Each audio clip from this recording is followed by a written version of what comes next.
tepat selama acara ini berlangsung.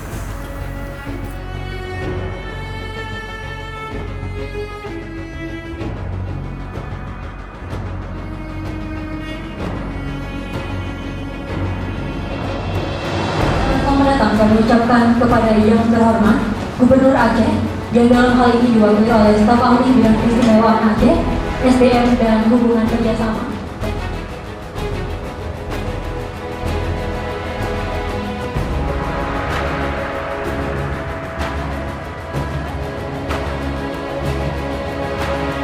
Deklarasi janji kinerja dan pencanangan pembangunan zona integritas menuju WBK WBBN tahun 2022. Komitmen pembangunan zona integritas tahun 2022. Ya. Bapak-Ibu sekalian, tadi oleh Ketua Panitia Bapak Hadimi sudah melaporkan bahwa deklarasi kinerja ini sudah diawali di Kementerian Hukum dan HAM secara terpusat secara nasional. Namun kewajiban setiap kantor wilayah tetap harus kita laksanakan pelaksanaan deklarasi kinerja ini.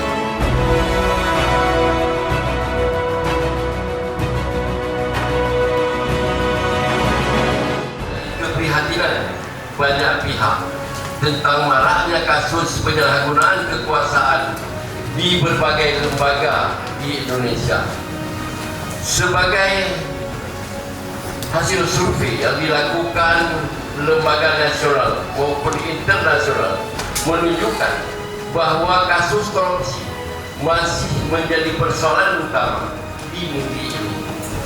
Tidak ada lembaga negara yang lepas dari sorotan korupsi, termasuk lembaga hukum sekalipun. Meski demikian, tentu tidak berarti pemerintah hanya diam menyikapi masalah ini.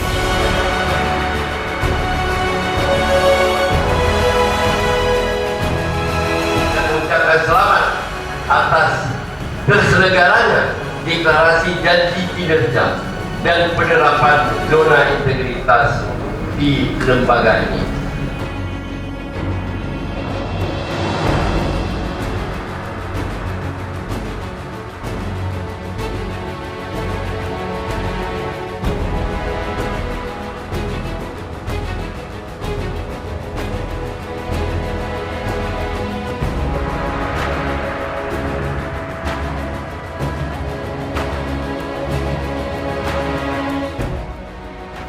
Dalam rangka mewujudkan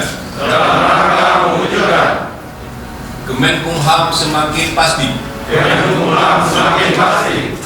dan berakhlak menuju Indonesia maju. Kami insan Pemayoman berjanji satu, menjaga kesehatan sehingga dapat berkinerja secara produktif. Dua, melaksanakan perjanjian kinerja secara berkualitas dan akuntabel. Tiga, menyiapkan langkah antisipasi dan mitigasi sedini mungkin untuk meminimalisir risiko. Janji kinerja ini akan kami laksanakan dengan penuh integritas dan tanggung jawab. Dalam pembaruan kami masih.